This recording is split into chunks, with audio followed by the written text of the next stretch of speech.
This is just outrageous. Obama is basically bringing the very tyranny that he's telling us to turn a blind eye to. He's going to come in your house, set it down on your table, and tell you to look the other way. It is amazing.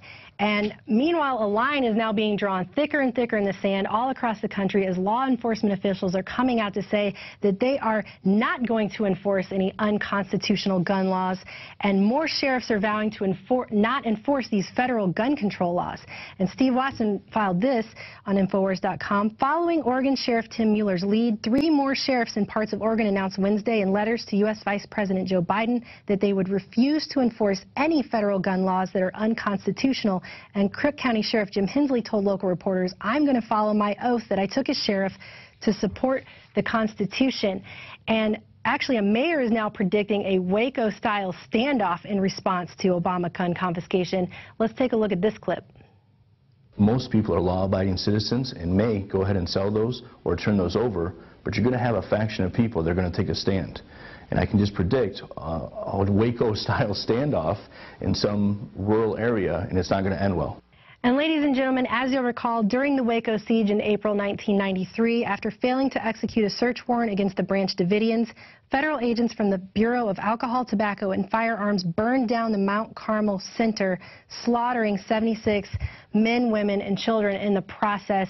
Just amazing. And while sheriffs are standing up for our rights, some mayors are not, governors are not. We had Governor Cuomo come out to say that gun confiscation is an option, and now we have Philadelphia Mayor Michael Nutter declaring economic warfare on gun retailers. This is just amazing. Paul Joseph Watson and Alex Jones up at Infowars.com. Philadelphia Mayor Michael Nutter has declared economic warfare on gun retailers, threatening to treat them like businesses who traded under apartheid in South Africa by withdrawing investments in companies that refuse to stop selling semi-automatic rifles and blackmailing retailers into becoming frontline facilitators for gun control.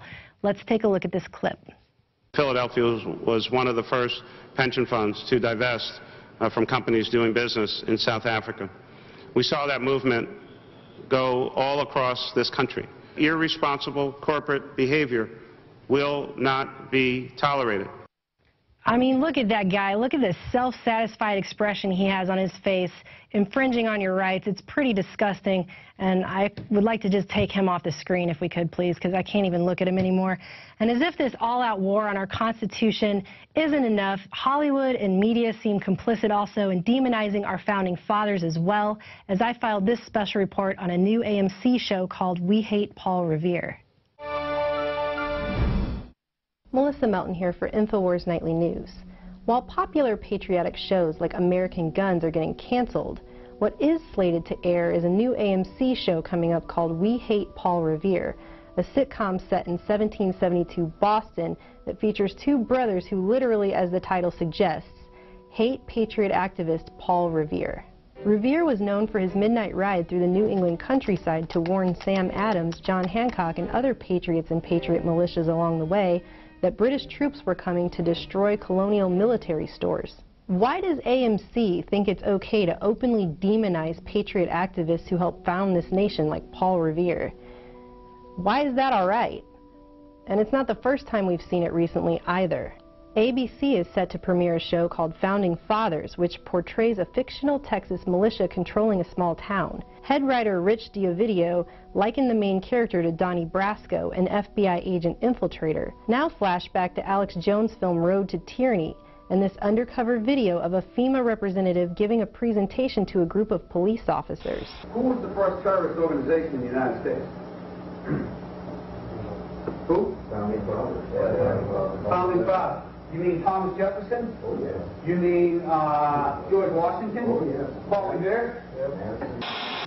Let me ask you something. Did they try to scare people? Oh, yeah. They tried to intimidate the British.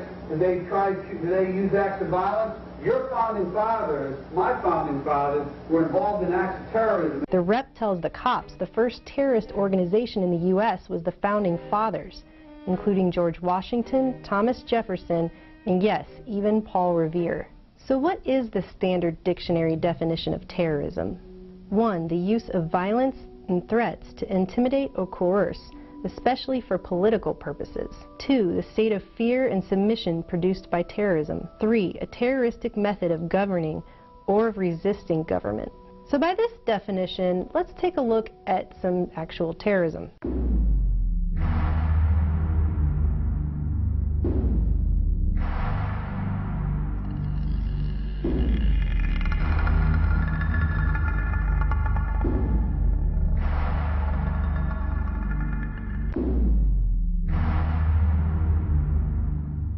While the establishment tries to brainwash people that up is down and black is white, what's next for prime time? A sitcom called We Love Terrorists set to a laugh track?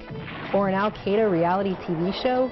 In this time of outright attack on our republic and our Constitution, what we don't need is more media attacks on our founding fathers and patriot activists like Paul Revere. In fact, what we need is more Paul Reveres. We need 10,000 Paul Reveres to ride through the countryside and warn people about the tyranny that's enveloping our nation at this dark hour. For InfoWars Nightly News, I'm Melissa Melton.